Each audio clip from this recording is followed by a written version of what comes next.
consent, how do you work with clients, that whole realization that sometimes physicians and surgeons, if folks want to access those types of providers, they want a letter, which kind of circles back to that standard of care. So you might not be following it, but other people might. So where do you all stand on that?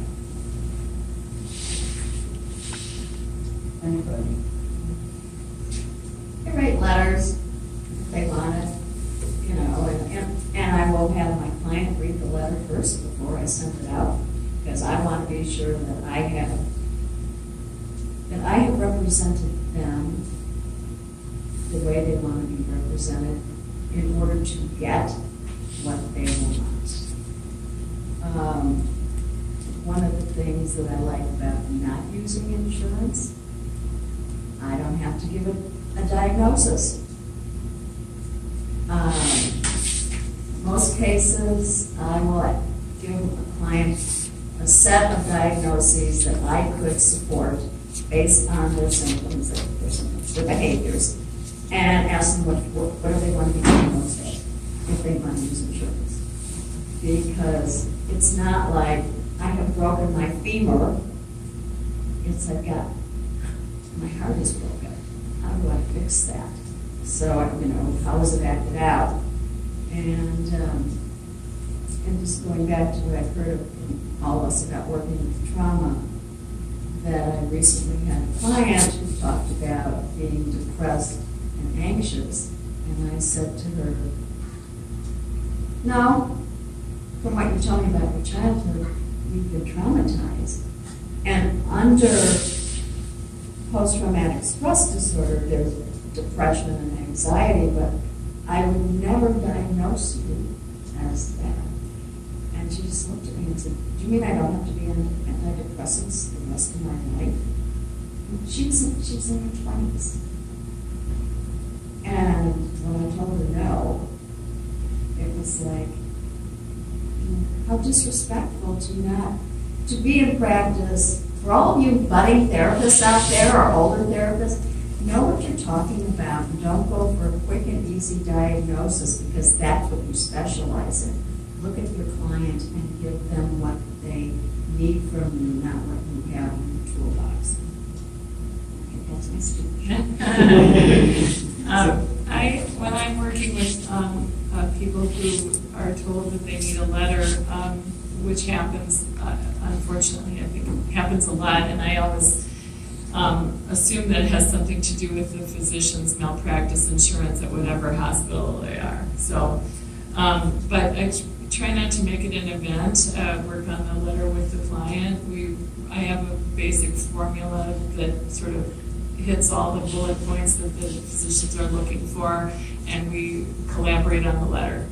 And then if the physician ends up needing more, I may have a phone conversation with them, and that happens maybe half the time.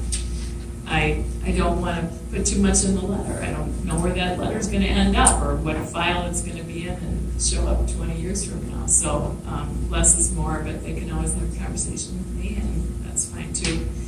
And I was going to say, as far as insurance too, now I do take insurance even though I'm not in any networks, and sometimes, and you and I have talked about this, billing insurance can be very tricky. And it's still, I don't always feel comfortable billing insurance and putting a diagnostic code that has anything to do with gender. So I try to find, as Jan's talking about, something that we can use as a primary diagnosis that I know will sort of fly under the radar, and it won't be a red flag for anybody. So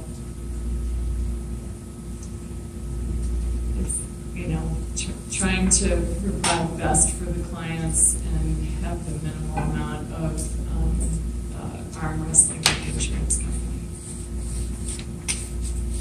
Yeah, I would say I feel comfortable with the informed consent model. I think we probably don't think about that similarly.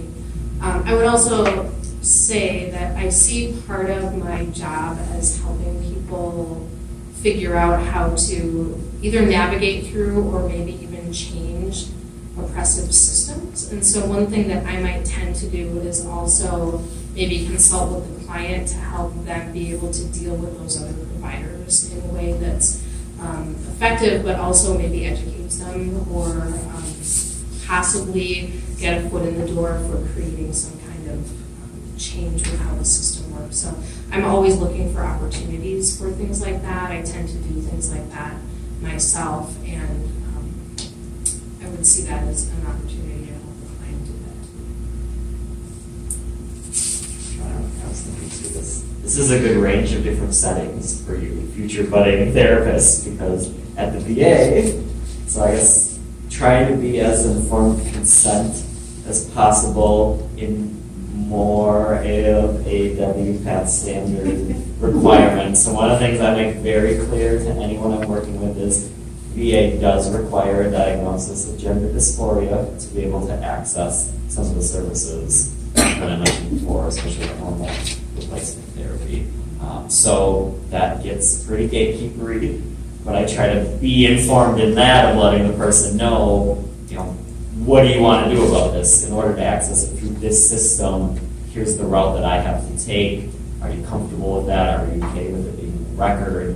And just be having that type of discussion around it. And I think what Kim was saying too about working within a system, and this example that I brought up in your class a couple days ago, we just had somebody request that we put in a referral for an orchiectomy, knowing it's going to be denied by the surgeons, because VA doesn't cover that right now, just because they want it documented, and they sort of want it known that this is something that veterans are requesting.